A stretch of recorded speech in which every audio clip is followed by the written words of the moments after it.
네, 오늘도 3부 예배 오신 모든 성도들에게 우리 찬송의 고백처럼요, 약속하신 불과 같은 성령으로 충만하시길 간절히 바라겠습니다. 그래서 여러 가지 힘들고 어렵고 또 속상한 일 있을 건데 그 성령의 충만함으로 이기며 사는 우리 성도들 되시길 간절히 바라겠습니다. 이렇게 바람에도 불구하고 우리의 인생 가운데는요, 살다 보면 여러 가지 어려움이 닥칠 때가 있습니다. 내 힘으로 도저히 어떻게 해보지 못하는 그런 순간이 빠질 때가 있다는 거예요. 그런 수란 가운데, 그런 늪 가운데 에서 나오기를 원하지만 어쩔 수 없이 살아가는 삶이 우리의 삶일 때가 있습니다. 그래서 우리는 어떻게 말하느냐? 이제는 끝났다라고 말하면서 이제는 안 된다라고 느끼며 살아갈 때가 있습니다. 어떤 일을 할 때 보면요, 그런 문제가 있을 때 보면요, 기도를 아무리 해도 변하지 아니하는 그 상황 때문에 수렁에 빠질 때가 있습니다. 아무리 붙잡아도 붙잡은 만큼 계속 무너져 내리는 상황 때문에 늪에 빠질 때가 있다는 거예요. 아무리 견디려고 믿음으로 견디려고 해도 계속 무너져 내리는, 그래서 버틸 힘조차 없는 상황이 우리의 상황일 때가 있습니다.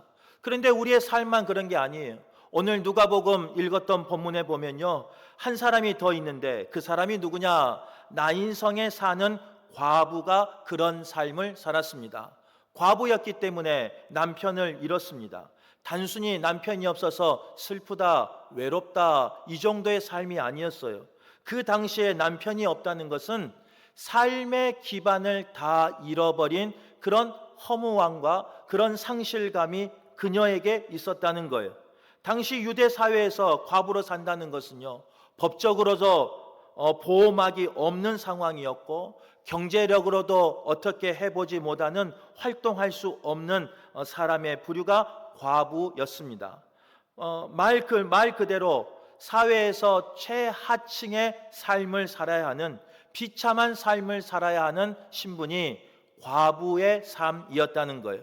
그런데 나인성에 사는 이 과부는요, 그럼에도 불구하고 여러 가지 삶 속에서, 그런 힘든 삶 속에서 버틸 수 있는 이유가 있었습니다. 그 이유가 무엇이었느냐? 살아낼 이유가 있었는데 그 이유가 무엇이었느냐? 자신에게 남겨진 한 아들이 있었기 때문이에요. 그 아들만 생각하면 모든 것을 포기하고 싶지만 다시 일어나야 했고, 그 아들만 생각하면 눈물 속에서도 다시 한번 살아내야 하는 삶이 이 과부의 삶이었다는 거예요. 오늘 여러 가지 문제 때문에 포기하고 싶은 상황임에도 불구하고 내게 주어진 그 생명, 그 아들만 생각하면요, 때로는 수치를 당하고, 때로는 모멸을 당해도, 때로는 천대를 당해도, 때로는 다른 사람에게 욕을 먹어도 살아가야 할 이유가 있었는데 그 이유가 사랑하는 아들이 있었기 때문이었습니다. 그런데 불행하게도요, 오늘 본문은요, 그런 사랑하는 아들과 함께하지 못했습니다. 왜 그랬는가? 이유는 뭔지 모르지만 그 아들이 어머니보다 먼저 하늘나라로 가게 됐다는 사실이에요. 그래서 오늘 본문은 이제 나인성에서, 그 성 안에서 성 밖으로 그 장래 행렬 가운데 있는 모습이 오늘 본문의 모습입니다. 아들이 죽어버렸기 때문에 아마 그 과부인 그녀에게는 미래도 없었고 희망도 없었고 더 이상 기대할 것이 없는 삶이었을 거예요. 아마 아들의 장례를 마치면 내 모든 것이 끝났다 생각하고 모든 것을 포기해버리려고 하는 마음이 바로 오늘 나인성 과부의 마음이었을 겁니다. 그런데 오늘 본문은요, 거기서 또 끝나지 않습니다. 우리에게 소망이 되는 것은, 또 그녀에게 소망이 되는 이유는 무엇이냐? 다 끝난 것 같은 그런 상황 가운데 누가 찾아오시느냐? 주님이 찾아오신다는 거예요. 그리고 주님께서 만지시고 주님께서 그 아들을 살려주심으로 그 가정을 회복시키시는 이야기가, 기적의 이야기가 오늘 본문의 이야기예요. 그런데 오늘 본문은요, 그런 기적만 이야기한 게 아닙니다. 더 정확히 이야기하면 바로 그런 기적 가운데 예수님을 자랑하는, 예수님을 전하는 모습이 오늘 본문의 모습이라는 거예요. 오늘 예배한 우리 성도들 가운데 아픔은 없으면 좋겠지만, 수렁은 없었으면 좋겠지만, 우리의 삶 가운데 회복되는 살아나는 기적은 있었으면 좋겠어요. 병이 고쳐지길 바라고, 나의 경제적인 문제가 말 못하는 그 문제가 해결되길 바라고, 부부간의 문제가 해결되길 바라고, 자녀들과의 문제도 꼭 해결되는 하나님이 만져주심으로, 성령의 임재하심으로 회복되는 성도 되시길 간절히 바라겠습니다. 그런데 거기서 한 발자국 더 나갔으면 좋겠어요. 뭐냐? 회복만 되는 것이 아니라 그 회복을 시켜주신 나의 창조주 되신 여호와 하나님을, 나의 구원자 되신 예수 그리스도를, 우리를 보호하시는 보혜사 성령님 하나님을 간증하며 고백하며 전하는 우리 금오교회 성도 되시길 간절히 바라겠습니다. 그러면 오늘 본문 속에서 나타난 예수님은 어떤 모습이었을까? 그리고 우리는 어떤 모습을 전해야 하는가? 말씀을 나눌 때 위로받기를 바라고, 그 예수님을 만나시기를 바라고, 그 예수님을 끝까지 전하는, 붙잡는 우리 성도 되시길 바라겠습니다. 첫 번째로 우리가 기억해야 할 말씀은 17절 상반절 말씀, 11절 상반절 말씀입니다. 제가 읽어드릴게요. 그 후에 예수께서 나인이라는 성으로 가실새. 나인성으로 갔다는 거예요.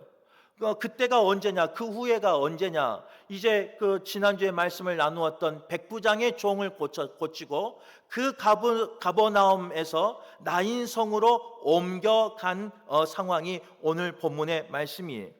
예수님께서는 나인성에 있는 그 여인을 만나러 가셨습니다. 절망의 자리에 있는 그 여인을 찾아서 가셨다, 성경은 말씀하고 있습니다. 오늘 본문에 나와 있는 가실새라는 이 단어는요, 그냥 쉽게 넘어갈 수 있는 단어예요.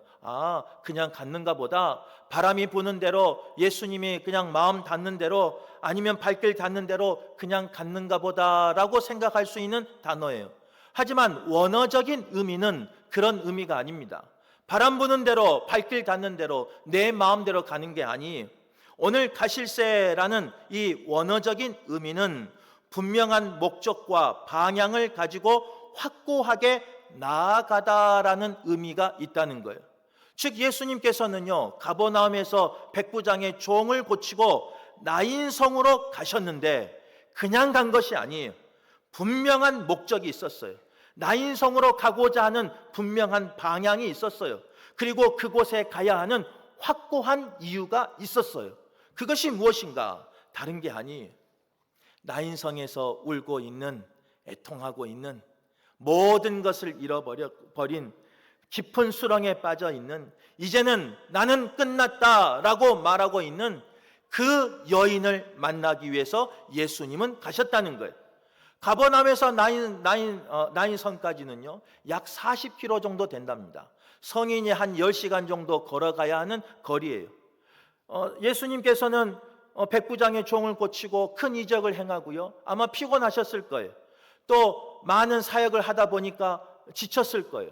40km 되는 거리를 혼자만 걸어가도 힘들 건데 제자들과 함께 걸어가니까요, 제자들과 보폭을, 속도를 맞추니까 얼마나 힘들었겠습니까?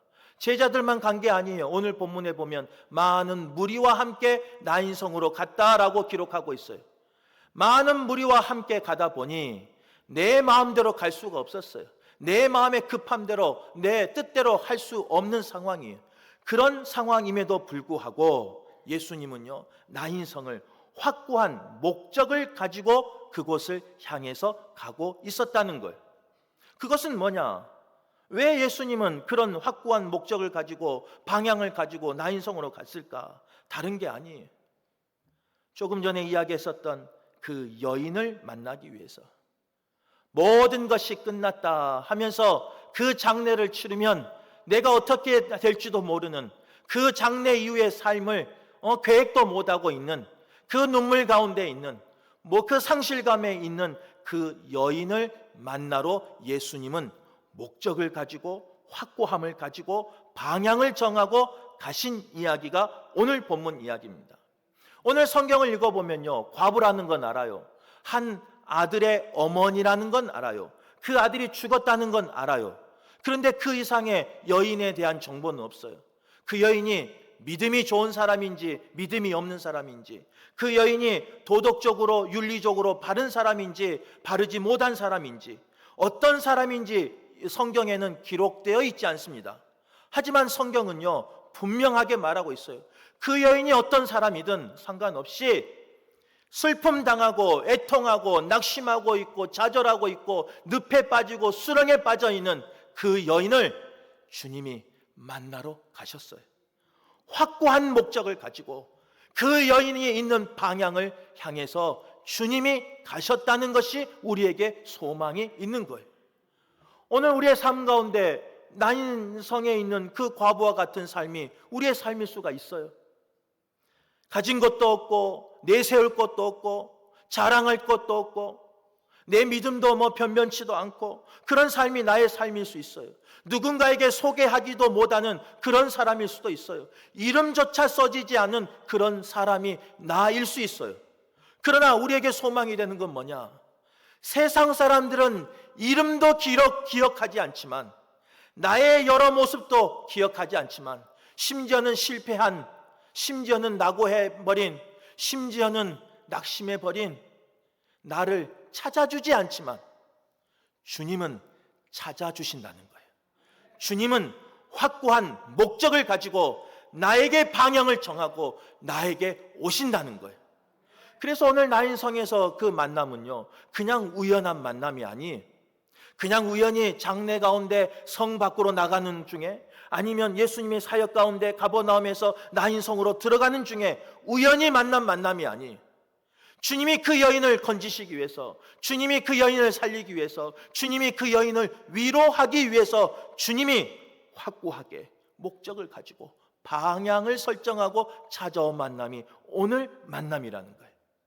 오늘 혹시 나인성 그 과부처럼 낙심하고 좌절하고 나는 이제 끝났다 라고 생각하는 성도 있다면, 오늘 예배가 내 인생의 마지막 예배다 라고 생각하는 그런 성도 있다면 오늘 말씀이 위로가 되길 간절히 바랍니다.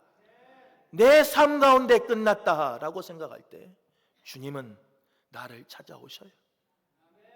사람은 나를 천대하고 손가락질하고 끌어내리고 참수하고 그럴 줄 알았다 라고 말하지만, 그런 나를, 이름도 없는 나를, 소망도 없는 나를 주님은 찾아오신다는 거예요. 오늘 주님이 나를 찾아올 때 맞이하셔서 주님과 동행하심으로 승리하는 저와 여러분 되시길 간절히 바라겠습니다. 성경에 보면요 우리가 잘 알고 있는 창세기도 마찬가지예요. 죄인 된 모습 가운데 아담이 죄를 짓고 어떻게 합니까? 숨어버려요. 하나님 앞에 나오지 못해요. 그런데 하나님은 그 숨어버린, 하나님 앞에 나오지 못한, 하나님을 피해버린 그 아담을 뭐라고 찾느냐? 아담아 내가 어디 있느냐 하면서 애타는 마음으로 찾습니다. 주님 앞에 나오지 못할 때 주님은 부르면서 찾아가 주셔요. 성경에는 아담아 내가 어디 있느냐 이렇게 말하지만, 오늘 예배 가운데 나온 우리 성도들의 이름을 부르면서 누구야? 어디 있느냐? 낙심 가운데 있는 누구야? 좌절 가운데 있는 누구야? 실패 가운데 있는 누구야? 수렁 가운데, 늪 가운데 빠진 누구야? 어디 있느냐? 사람 때문에 상처받은 누구야? 어디 있느냐?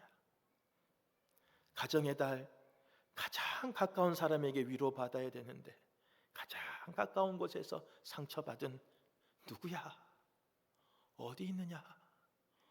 여호와 하나님이 찾아주신다는 거예요.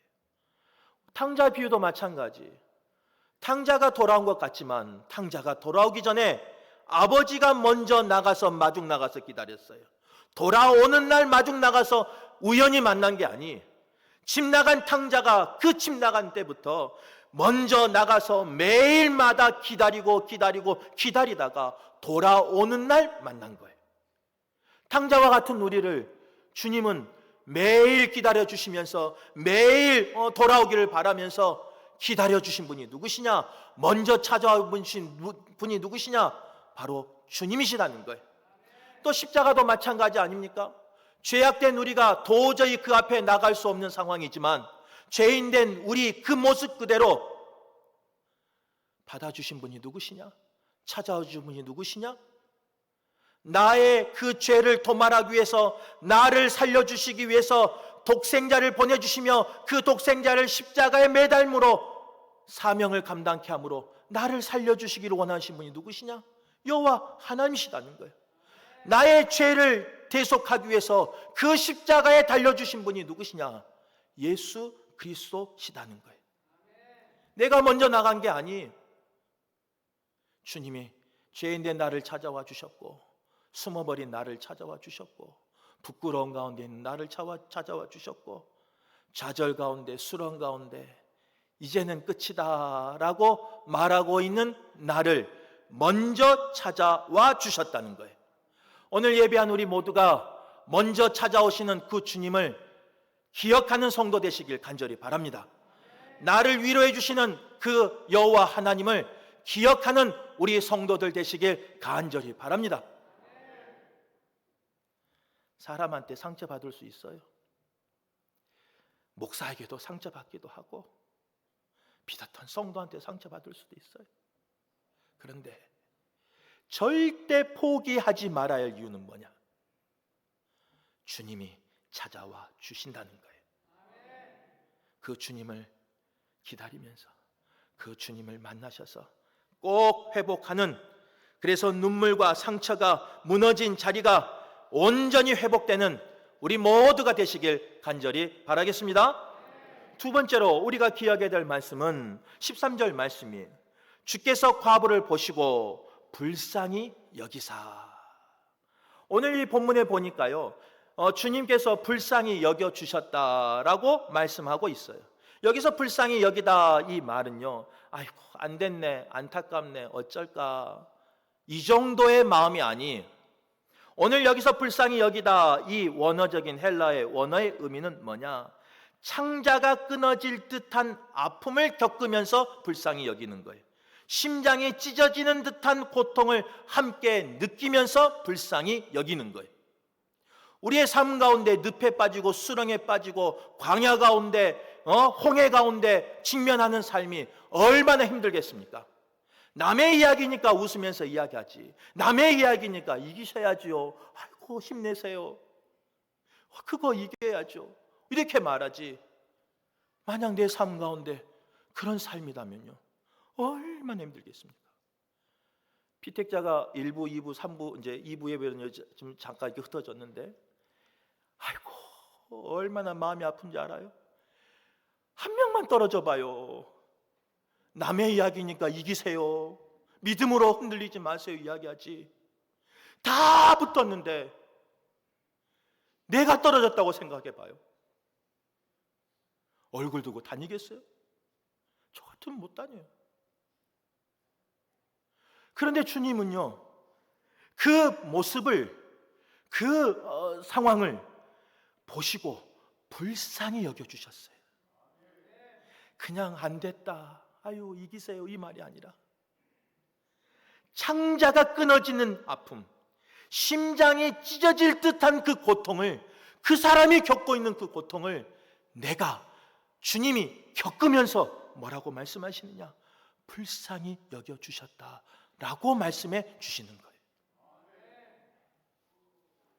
사람은요, 때로는 위로하죠, 아픔 가운데 있을 때. 그러나 그 사람의 아픔을 다 이해하지 못해요. 최대한 이해하는 거지.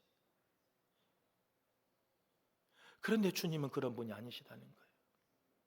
주님은 나의 아픔을, 나의 고통을, 나의 수치를, 나의 눈물을, 나의 실패를, 나의 좌절을, 이제는 끝났다 하는 나의 말을 주님은 아셔요. 바라기는 모든 사람이 나를 이해하지 못해도 주님은 나를 보시고 불쌍히 여겨주신다는 거예요. 그것으로 위로받는 저와 여러분 되시길 간절히 바라겠습니다. 불쌍히 여긴다는 것은요, 긍휼의 사랑이잖아요. 긍휼의 은혜잖아요. 누군가에게 불쌍히 여김을 받으면요, 누군가에게 사랑받을 수 있어요. 그런데 그 누군가가 전지전능하신 여호와 하나님이시라면 내 삶이 지금은 잠시 구겨져 있을지라도, 지금은 내 삶이 수렁 가운데 빠지고 늪 가운데 허우적거리고 있을지라도 주님이 나를 보시고 그 허우적거리는 나를 불쌍히 여겨만 주신다면 전지전능하신 하나님은 단번에 옮기실 수 있어요. 단번에 세우실 수 있어요. 단번에 회복하실 수 있어요. 오늘 성령 강림 주일 우리 모두가 그 성령 하나님을 통하여 그런 회복 가운데 걸어가는 저와 여러분 되시길 간절히 바라겠습니다. 또한 오늘 본문에서 우리가 또 기억할 게 있는데, 그것은 뭐냐? 예수님 앞에 부탁하지 않았음에도, 청원하지 않았음에도 불구하고 주님이 찾아와 주시고 보시고 불쌍히 여겨주시고 살려주셨다는 거예요. 우리가 지난주에 말씀을 나눴던 백부장 그 종 이야기가 나오잖아요. 백부장이 장로들에게 부탁했습니다. 장로들이 그 이야기를 듣고 예수님에 가서 부탁했습니다. 뭐라고 부탁했어요? 예수님, 이 사람은 소원을 들어줘도 됩니다. 그만한 가치가 있는 사람입니다. 이방인이지만 우리 유대인을 사랑한 사람입니다. 우리를 위하여 회당을 지어준 사람이니까 자격이 있는 사람입니다. 그러니 예수님, 그의 소원을 들어주옵소서, 이렇게 부탁을 했습니다. 우리가 잘 알고 있는 회당장 야이로의 딸도 마찬가지예요. 그 아버지가 예수님 앞에 와서 엎드려 간청했어요. 구했어요. 주님이 그 구함을 보고 들어주셨어요. 그런데 오늘 본문에 나와 있는 나인성 과부 이야기는 그런 이야기가 나오지 않아요. 아마 이 여인은요, 너무 낙심하다 보니까 이제는 끝이다, 이 마음으로 살다 보니까, 상실감 가운데 살다 보니까 예수님 앞에 나가고자 하는 믿음조차 사라져버렸는가 봐요. 의욕조차 사라져버렸는가 봐요. 그런 소망조차 사라졌어요. 자기의 삶의 어떻게 보면 이유였던 아들이 죽고 나니까 아들을 먼저 보낸 그 과부의 삶이 어떻겠습니까? 살아있으나 살아있지 않는 그런 모습 아니었겠습니까? 넋이 나간 채 꺼져가는 그 숨을 숨쉬고 있다는 그 자체가 힘든, 울고 있는 그런 상황 아니겠습니까? 그런 상황 가운데 주님은 그 여인이 찾아와서 간청하지 않았음에도 불구하고 그 여인의 마음을 알아요. 그 여인의 상황을 알아요. 그리고 그 모든 문제를 해결해 주셔요. 오늘 예배하는 우리 성도들 가운데 이런 아픔이 있는 성도 있다면 주님이 찾아가 주시고 봐주시고 불쌍히 여겨주시고 모든 문제를 해결해 주시길 간절히 바랍니다. 특별히 5월 가정의 달, 우리의 가정 가운데 모든 문제가 해결되길 간절히 바라요. 부모를 공경하라라고 성경에 쓰여 있어서 우리가 공경하고 존중하고 살지만, 부모님은 10자녀 거느리고 잘 키우지만 10명의 자녀가 한 부모 모시기가 그렇게 힘들어요. 부모 모시는 게 쉬울 것 같은데 안 모셔봐서 그래요. 같이 산다는 것, 찾아뵌다는 것, 함께 예배한다는 것, 얼마나 힘든지 몰라요. 주님이 아시길 간절히 바라겠습니다. 회복해 주시길 간절히 바라겠습니다. 부부도 마찬가지예요. 어제도 결혼식에서 갔다 왔는데 아유, 그렇게 좋아해요. 그렇게 좋아해요. 결혼식 날은 다 좋아하는 것 같아요. 그런데 살아보면 우리 아내가 없어서 편해요. 3분은 살다 보면 아니에요. 힘들어요. 사랑했던 사람 때문에 상처받고, 사랑한다는 이유로 상처 주고, 얼마나 힘든지 몰라요. 부부 이야기에게 이기에 남에게도 말 못해요. 그런데 주님은 아세요. 말하지 않아도 하시고, 자녀 문제도 마찬가지예요. 옆에 자녀 잘 이랬다 그러면 아휴, 우리 부모님도 얼마나 속상해요. 클 때는 우리 자식이 더 잘났는데 자라면서 이상하게 돼가지고 옆에서 자랑하면 박수는 쳐요. 근데 속은 뭉그러져요. 내 자녀 생각하면. 그 애통한 마음을 말하지 않아도 주님은 아신다는 거예요. 그 마음을 위로하신다는 거예요. 그 마음의 모든 소원을 주님께서 역전시키신다는 거예요. 그 은혜가 가득한 우리 성도 되시길 간절히 바라겠습니다. 세 번째로 오늘 본문 7장 14절 말씀에 보면요, 가까이 가서 그 관에 손을 대시니 맨 자들이 서는지라. 예수께서 이르시되 청년아 내가 내게 말하노니 일어나라 하시매. 오늘 본문에 보니까 예수님께서 손을 대시고 일어나라 이렇게 말씀했어요. 관에 손을 댄다는 것은 유대인의 정교법상 있어서는 안 되는 이야기예요. 혹 손을 대면 일정 기간 격리해야 되는, 종교적으로도 격리되고 사회적으로 격리해야 하는 그런 상황이에요. 그런데도 불구하고 예수님은요, 그 모든 시선과 그 모든 법을 멸하시고 손을 대십니다. 사람들의 시선을 다 관여하지 아니하시고 그 여인을 살리기 위해서, 그 여인의 아들을 살리기 위해서, 그 여인을 회복하기 위해서, 그 가정을 회복하기 위해서 주님은 만지셔요. 주님이 그런 분이셔요. 저 같으면 그렇게 못해요. 교회에서 하지 말라는데 성도 살린다고 하겠습니까? 쫓겨나는데. 노예에서 하지 말라는데, 총회법에서 하지 말라는데 한 영혼 살린다고 그렇게 하겠습니까? 저는 못해요. 그런데 우리 주님은 어떤 분이시냐?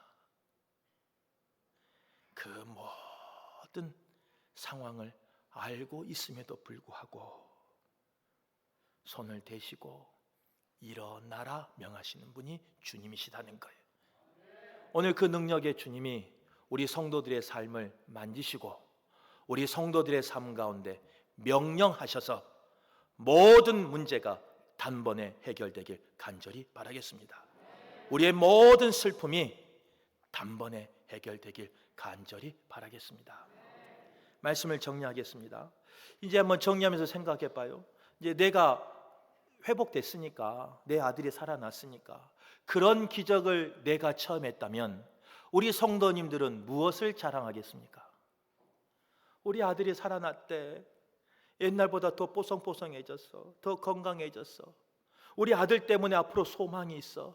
그동안 내가 괄시받고 멸시받았는데 주님이 우리 아들을 살려줘야지고 우리 아들이 잘 돼서 호강시켜 줄 거야. 이런 거 자랑하지 않겠습니까? 그런데 오늘 본문은요, 그렇게 끝나지 않아요. 오늘 본문은 뭐라고 말하느냐? 16절 말씀이에요. 상반절. 모든 사람이 두려워하며 하나님께 영광을 돌려 이르되. 모든 기적 가운데 누구에게 영광을 돌렸느냐? 여호와 하나님 앞에 영광을 돌렸다는 거예요. 또 16절 하반절에 또 하나님께서 자기 백성을 돌보셨다 하더라. 하나님이 이렇게 하셨다 고백하는 말씀이 오늘 말씀이라는 거예요. 결론이라는 거예요.